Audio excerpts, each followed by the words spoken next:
My dear Day by Day family, mabuhay! Today we worship in song and dance. Together we pray. We feast on God's word and wisdom and give to God our praises, thanks, and offerings.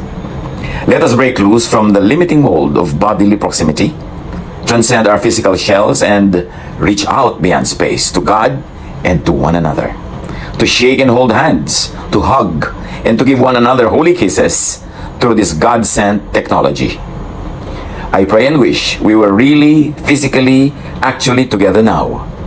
But given the present challenge set before us and the world, I am quite thankful, and I hope you too, that we could be together at least this way. Now, God bless us all. 2 Chronicles 1:7-12. Kinagabihan, nagpakita ang Diyos kay Solomon at sinabi sa kanya, sabihin mo kung ano ang gusto mo at ibibigay ko sa iyo.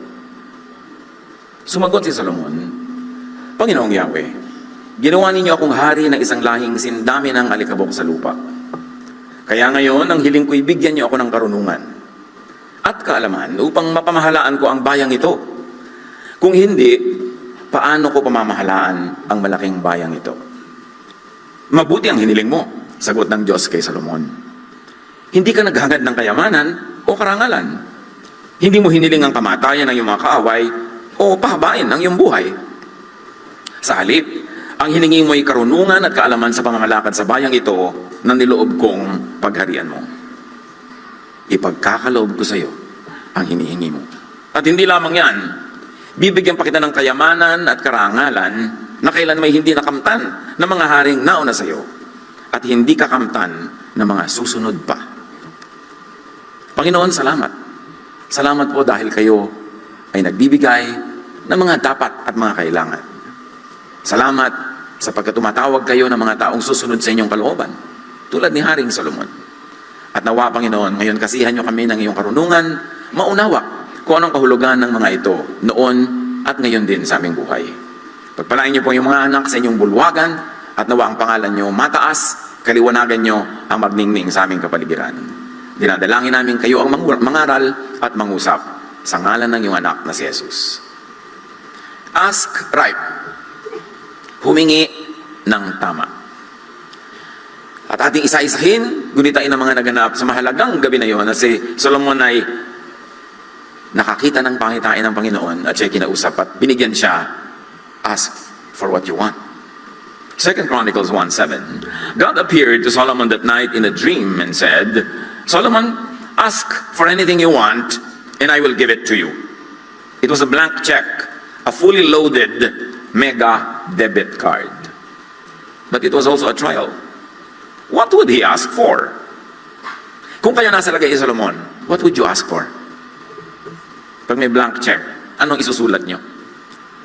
Solomon answered, 2 Chronicles 1:8-10, Lord God, you have made me king of Israel. So Solomon was talking about his identity, his role, which could mean privilege or duty. Will it be the divine rights of kings or the divine duties of kings? So sa pagbanggit pa lang niya ng kanyang title, marami na agad na pwedeng pagpilian kung anong hihingin niya. Hihingin ba siya ng karangyaan, karangalan, o hihingi siya ng kakayanan na mamuno? I'm supposed to rule these people.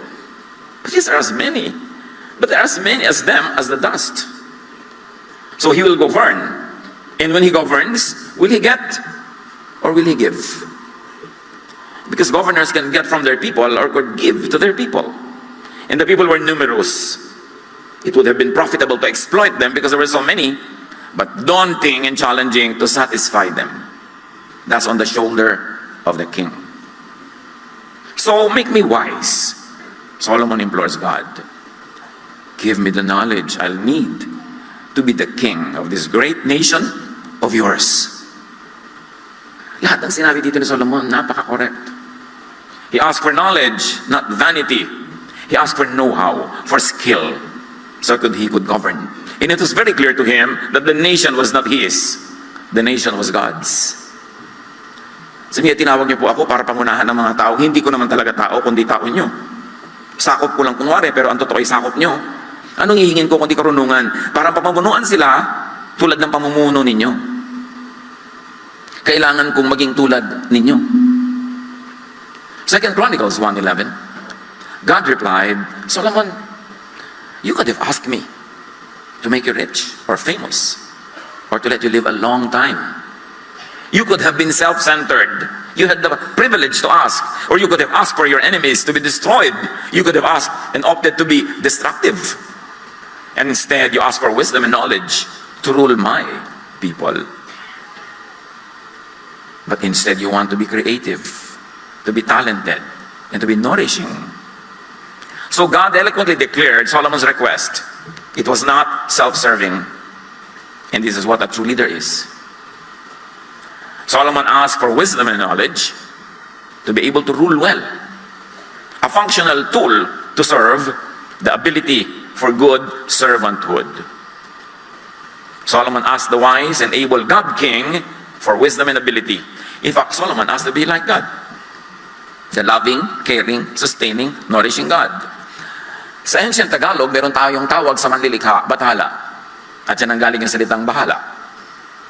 Sapagkat pagka binabaybay, we drop the consonants pag hindi kakambal ng vowels. Kaya ang pagbaybay, pagsulat ng bathala ay bahala. At sa bahala, hindi yan yung parang akala natin ay kesera-sera. What will be, kahit ano na lang. No, because para ang bahala ay ibig sabihin, para kang bathala. Kaya pagka sinabi ng namamatay na magulang sa kanyang anak, ikaw na bahala sa mga kapatid mo. Hindi kesera-sera yun. Alagaan mo yan tulad ng pag-aalaga ko. Pag may nagsabi sa yung kuya mo, akong bahala sa inyo, mga kapatid kong bunso, aalagaan ka niya, ipagtatanggol. Pag aalis ka ng bahay, sinasabi mo sa maiiwan, o bining, ikaw na ang bahala sa bahay. Ibig sabihin, pag bumaha, buhatin mo mga ref, ha? At pag may sunog, alam mo gagawin mo, lahat bubuhatin mo. Pag tumulo ang gripo, ikaw ang tubero. Pag may magnanakaw, ikaw ang security guard. Yun ang ibig sabihin ng bahala. Kasi bahala means bathala. Kaya sa ating ancient language, pamahalaan. Ang ganda ng salita natin doon sa Spanish gobyerno. Kasi yung gobyerno, divine rights of kings yun para sila mga amo. Pero sa pamamahala, the divine duties of kings. At yan ang hinahanap ni Solomon. Sabi niya, gusto ko pong mamathala. Gusto kong mamahala. Hindi ko gustong maggobyerno. Hindi ko gustong maggobernador. Gusto kong maging pamahalaan. Solomon asked right. It was very, very, very right. So God gave him what he asked for. 2 Chronicles 1:12. So, sabi ng Diyos, I will make you wise and intelligent.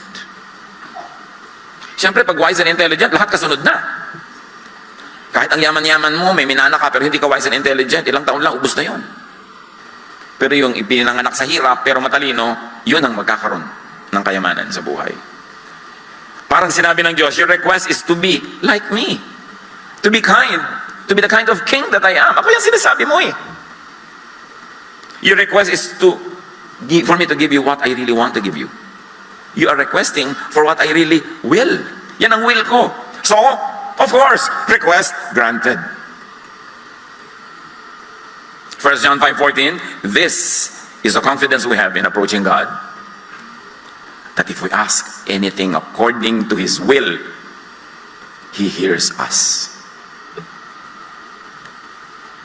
At sabi pa ng Diyos kay Solomon, ibibigay ko yung hiningi mo, but I will also make you richer and more famous than any king before or after you.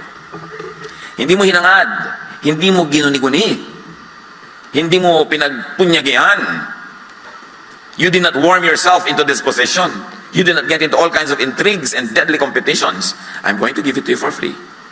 God added great bonuses to an otherwise very selfless request. Unequaled wealth and fame. Unequaled before or after. God is rich. He likes to give wealth when you pray right. Hindi tayo ng Diyos gustong paghirapin. Hindi virtue na maging maralita. Gusto ng Diyos. At hindi mo kayang ubusin ang kayamanan ng Diyos.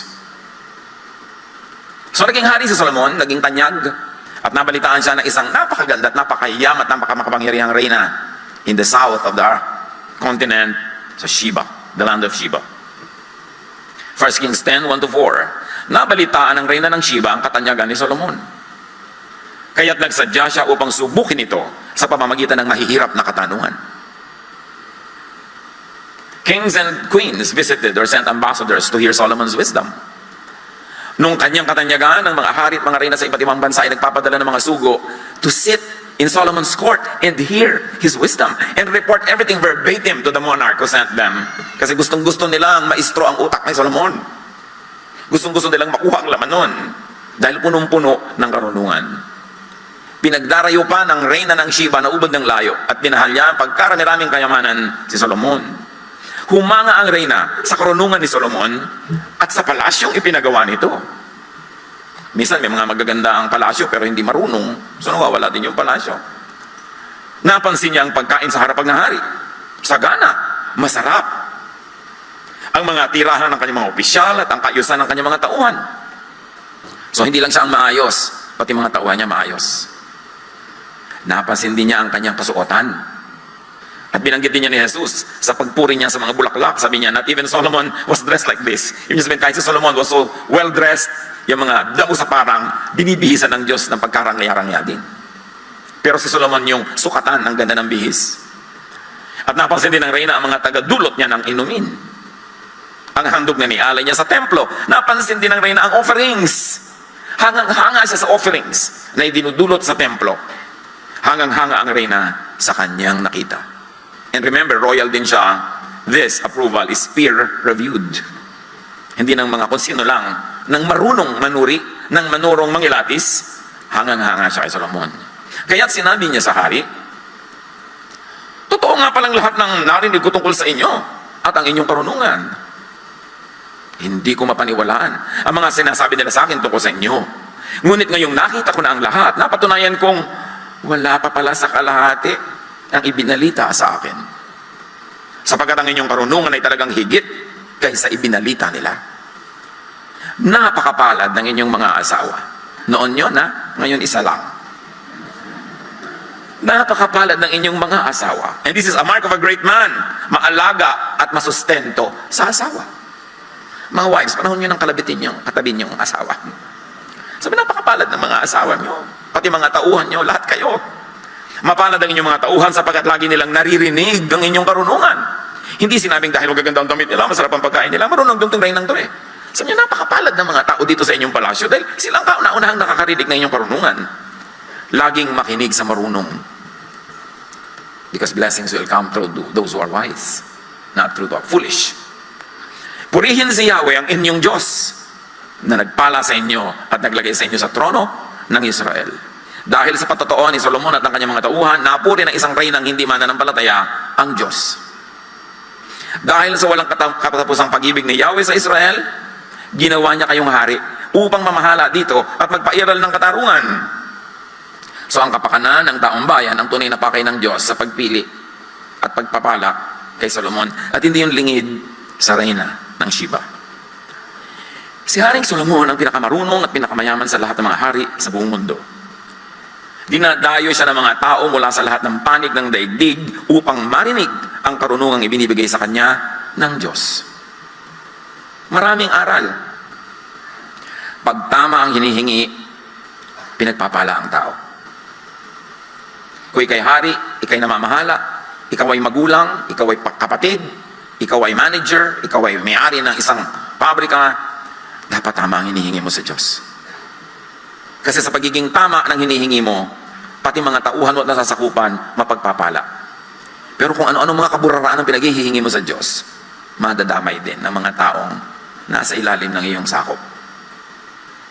Yung paghingi sa Diyos, malaking pribilehiyo, malaki ring pananagutan. At pag pinagpala ang tao, pati ang mga kasama niya ay mapalad. Malaki ang pananagutan ng isang ama, ng isang ina, na itama ang isip, itama ang karelasyon sa Diyos, itama pati mga dasal. Kasi ang kanilang mga anak, mga apo, mga manugang ay uunlad o kaya ay babagsak. Mahahawa sa mabuti o sa hindi mabuti. Pag nasyahan ng Diyos, ang karunungan na nandun na ay dinaragdagan pa ng kayamanan at katanyagan. Pero dapat karunungan muna. Lalo na ang karunungan sa salita ng Diyos. Karunungan sa mga katuruan ni Jesus. Karunungan sa kabaitan, kabutihan. Hindi yung mga karunungan sa mga chismis, karunungan sa mga magugulo mga balita, karunungan sa mga nakakasirang mga bagay. Ito yung karunungan sa pagiging makadiyos. At tandaan natin, hindi kuripot ang Diyos.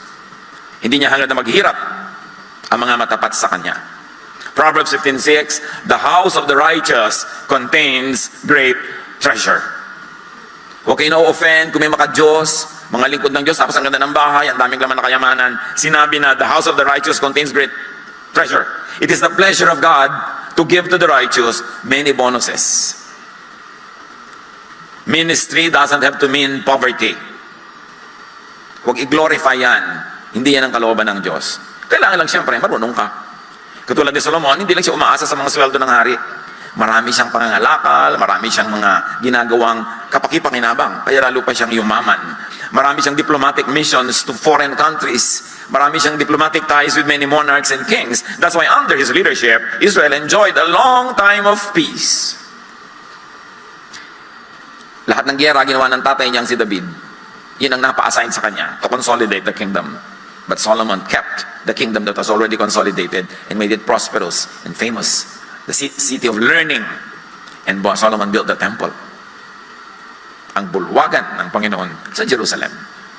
Subalit hindi lang yun ang bulwagan ng Panginoon. Ang puso natin ay bulwagan ng Panginoon. At saan man ang mga anak ng Diyos magtipon-tipon, yun man ay marangyang bulwagan o bodega, yun man ay kubo, yun man ay ilalim ng puno, yun ay bulwagan ng Panginoon. Salamat, maginhawa tayo dito. Pero kung tayo ba dinala ng Panginoon sa bodega, malulungkot tayo. Kung ibinigay sa atin yung bodega number 6 sa pier, medyo lalangoy-langoy ka pa bago makarating halimbawa. Ikarulungkot ba natin yon? Kung saan tayo dalhin, ipagpapala, puri natin ang Panginoon. We have the heritage of a pilgrim people.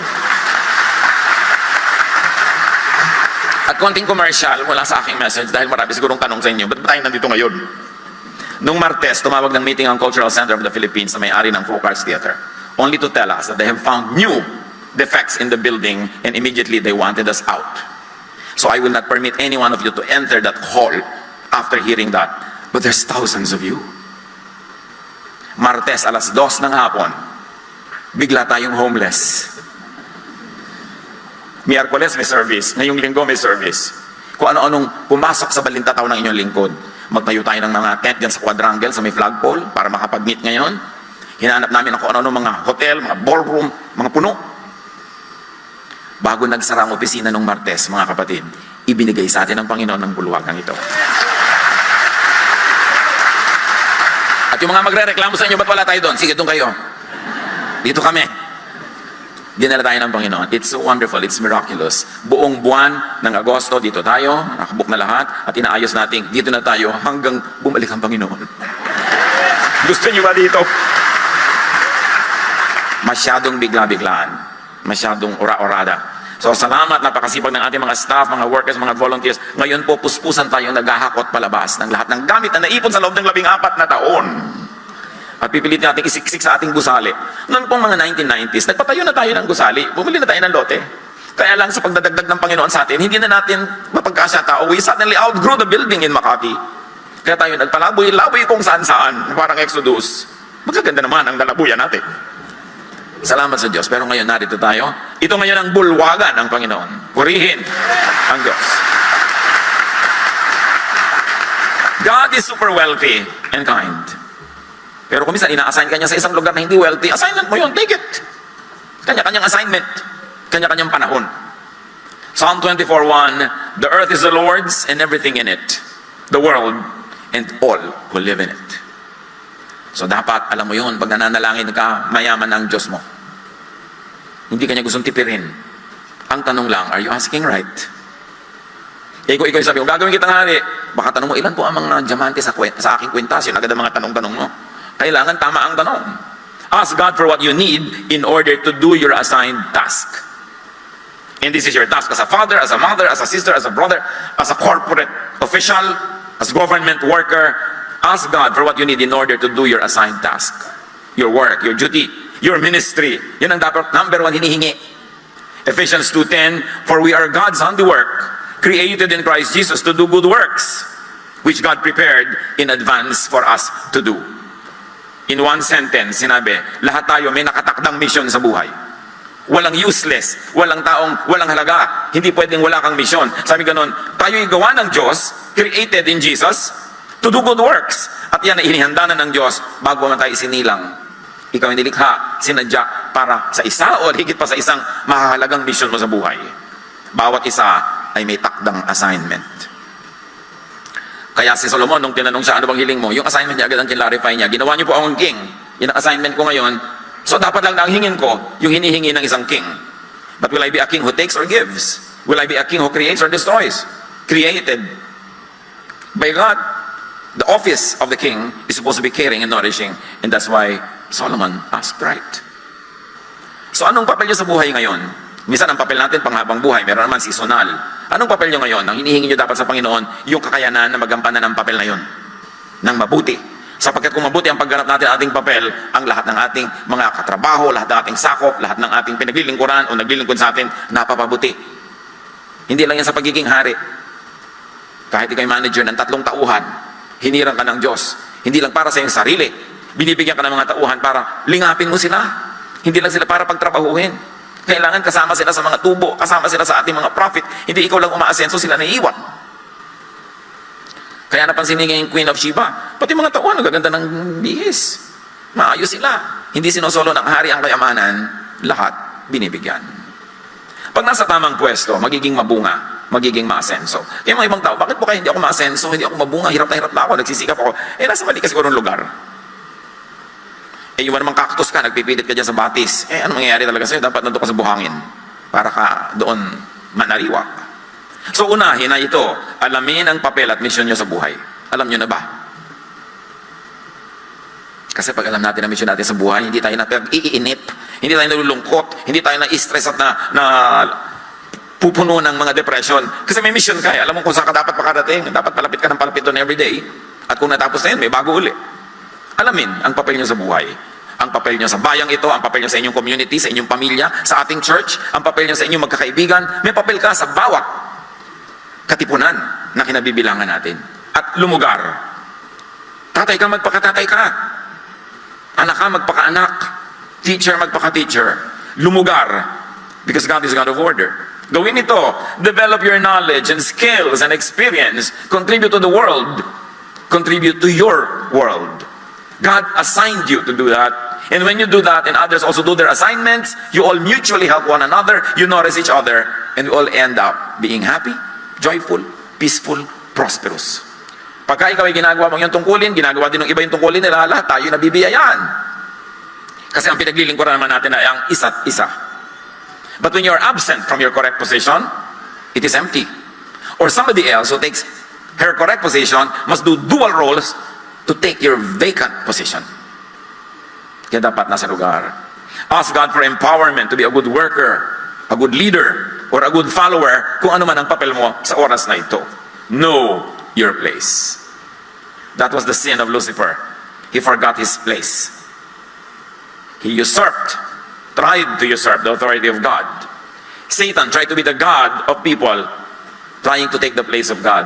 Isang malaking kasalanan ang pag-alis mo sa iyong tamang lugar at pag-agaw sa isang taong tama ang kanyang kinalulugaran. Ask for empowerment to serve God's people in your assigned place. Pati mga planeta, hindi sila umaalis sa kanilang mga guhit na dadanan. Mayroong kaayusan ang lahat. And then ask God for empowerment to be a good person. Good according to your assignment. Halimbawa, hukom ka, tapos mayroong rules of court, good ka. Pag in-implement mo yon, hindi yung sarili mo lang values. According to your assignment. Police ka, meron kang dapat hulihin. Sabi, magbait ako, hindi ako manghuhuli. You're not good. Because you should be good according to your assignment. Kaya mga asheret natin, may assignment sila na magbigay ng kaayusan dito, they should be good according to that assignment. Hindi ayon sa kanilang personal lamang na kagustuhan. By the way, another commercial, may mga policies ko ang PICC. Hindi day-by-day policies. Policies po nila, tayo na may nakikisilong lang dito. Kaya susundin natin, binigyan yata kayo sa inyong mga handouts ng policy. Marami yon, pero ang pinakamahalaga, at ngayon na ipinakiusap natin, kanilang magbulag-bulagan sila dahil first day natin dito at hindi handa yung iba. No shorts, no chinelas, nakita ang kuko. Parang kakagatin nila yung kuko nyo pag nakita nila. So kailangan close shoes, at saka walang sando.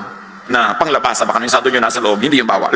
Okay, yun lang mga, tsaka yun nila po ng mga bata na naglisaw-lisaw kung saan-saan. Marami silang equipment at madalas may mga kasabay tayong international events. Madalas may mga government personages, ang security nila have to be very tight for the other people who occupy the other rooms. So huwag kayong magdaramdam pag tayo pinagigpitan. Dahil, kaya nakatayo pa ito at maayos hanggang ngayon dahil may policy sila. Kaya sumunod po tayo. Huwag nating pepersonalin. Ngayon naman ay hindi nyo alam kasi, pero sa susunod ay sikapin nyo na masunod to para hindi nila tayo mapintasan. Tayo pa naman mga anak ng Diyos. Kailangan tayo makitang maayos. Ang nakaraan. So kailangan ayusin natin ang ating paglugar. Yung uunahin natin hihingin sa Diyos, yung dapat. Hindi kung ano-anong pampagulo ang inaatupag sa buhay. Yung ang liit-liit na nga ng kita ko pa ng napakaraming hulugan na hindi naman kailangan. Ang dami-dami pinagkakagastosan na hindi naman kailangan. Gumugulo tuloy ang buhay. Huwag kayong humingi ng pampagulo. Ang hingin natin yung pampaayos. At karunungan ang umaayos sa mga bagay na yan. Matthew 6:33, sabi ng Panginoong Jesus, "But seek first His kingdom and His righteousness." In other words, seek first His work. That is the kingdom. And the righteousness, as defined in the New Testament, is always goodness to people. Huwag kayong magkakamali kung ibig sabihin ng righteousness na 100% kabanalan, mga kung ano. No. Righteousness in the New Testament means goodness to people. Kaya si Jesus, nung sinabi niya, "Halika kayo, gagantin pa lang kayo ng Diyos, kayo mga righteous." Ano daw ba yun? Kasi gutom ako, pinakain niyo ako. Nagiginaw ako, binihisan niyo ako. May sakit ako, ilagaan niyo ako. Righteousness means goodness to people. That is what Jesusness is all about. So sabi ng Panginoon, seek first His kingdom and His righteousness, and all these things will be given to you as well. Ano yung things na yun? Yung idinagdag kay Solomon. Kasi ang hiningi ni Solomon, righteousness, to be good, to be a good leader. So dinagdagan din siya ng kayamanan at katanyagan na hindi naman niya hiningi. Pero kita nyo, binigay din naman, hindi madamot ang Diyos. Unahin lang natin kung anong dapat. Through your works of service, seek and expand God's kingdom. Lahat tayo may assignment. May naka-assign na pupunta sa Africa, mayroong pupunta sa ibang bansa, mayroon ang assignment nyo, kapitbahay nyo pala, katabi nyo, asawa nyo. May assignment tayo lahat. Seek and expand that kingdom. Make God king by worshiping Him. Not only in programs like this, but in your lifestyle. Make God king by teaching about Him all the time, not only with your words, but very importantly with your deeds. And make God king by leading people to Him. By being the first to follow God. Through your works and service, know God's righteousness in, through, and by Jesusness. Because God clearly revealed His righteousness in and through Jesus. Promote God's kingdom to give people salvation, rest, and happiness. Sa mga katuruan ni Jesus, maraming kahulugan ng salvation. Hindi lang salvation from eternal damnation. Salvation also from stress. Salvation from depression, salvation from too much pressure from people, salvation from too much tiredness, salvation from anything that takes away your peace and your joy. Gawa yan ni Jesus. At pag ginagawa natin yan mga kapatid, we place ourselves in God's pleasure, in God's favor, in the path of God's blessings. Pag ang tao nasa tamang pwesto, nasa path of blessing siya. Do not bother. Do not worry about and do not struggle for things you don't need. Do not struggle for things you want. Huwag ubusin ang lakas, ang buhay sa paghahabol ng mga bagay na pampagulo lang. Ang unahin natin ang kaharian ng Diyos, ang paghahari ng Diyos sa ating buhay, at bahala siyang magdagdag kung anong gusto niyang idagdag. James 4:3, when you ask, you do not receive. Because you ask with wrong motives. Because you ask wrongly to spend it on your passions. Ask for things that you will spend in your ministry, in your service, in your being a good servant, wherever you're assigned, and God will be pleased. And according to God's pleasure, siyang bahalang magpasya kung anong gusto niyang idagdag. Ask with the right motive to spend it on your ministry, on your mission, on your assigned role as a parent, as a brother, as a sister. Unahin natin yun. Kung paano magiging mabuting lingkod ng Diyos sa pangangalaga ng ating kapwa. At ang Diyos ay hindi manhid, hindi bulag, at hindi bingi. Alam din niya, kahit yung hindi natin sinasabing gusto natin. Matthew 6:33, ngunit higit sa lahat, ay bigyang halaga ninyo ang kaharian ng Diyos. Ang ministry nyo sa kaharian ng Diyos. At ang pamumuhay ng ayon sa kanyang kalooban. At ibibigay niya sa inyo ang lahat. Ang lahat-lahat ng mga bagay na ito. So, ask right.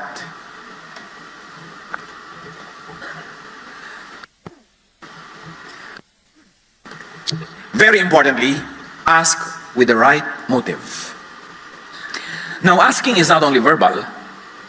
Asking could be practical, by body language, by work, by lifestyle. Kahit hindi ka hingi ng Diyos, Diyos ko, paasensohin niyo po ang negosyo ko. Pero ang sipag mo, ang galing-galing mo makitungo, makisama sa supplier, sa iyong mga kliyente, aasenso yung negosyo mo. Kasi yung action mo, prayer yun eh. Dapat, yung sinasabi ng bibig at ginagawa ng katawan, tugma. Kahit dasal lang yung bibig, hindi ka tugma yung katawan mo, walang mangyayari. Solomon asked for wisdom, at hindi lang siya humingi. Pag binasa niyo ang buong kasaysayan ni Solomon, he studied non-stop. Pati botany, pati biology, pati mga insekto, pinag-aaralan niya. Yung mga ambassadors na pumupunta sa kanya, hinihingan din niya ng karunungan ng pinaggalingan ng bayan. Hindi pwedeng siya lang ang magsasalita. O ikaw naman, anong karunungan ng mga ninuno nyo? Ano ang inyong mga kasabihan? Kaya kinolekta ni Solomon yung Proverbs. Hindi siya lang may sabi ng lahat ng yon. Kinolekta niya yon sa napakarami rin niya mga bisita. Sa napakaraming dumadalaw sa kanya. One of the greatest losses of humanity, of civilization, was the burning of the library in Alexandria. Several decades after the Lord went back to the Father. Kasi for hundreds or thousands of years, ang lahat ng mga hari sa lugar na yon, lahat ng dumadaong na barko sa Alexandria, kinukuha nila lahat ng libro. At di nila pinapaalis yung mga yon hanggang hindi nakokopya yung libro. At pag alis nila, binibigay sa kanilang kopya. The original stayed in the library of Alexandria. Can you imagine all the knowledge of the world in the many ancient times burned? Sayang. Karunungan, mahalaga yan. Dapat lagi tayong handa, willing na mag-aral. Lalo kung meron kayong pananagutan.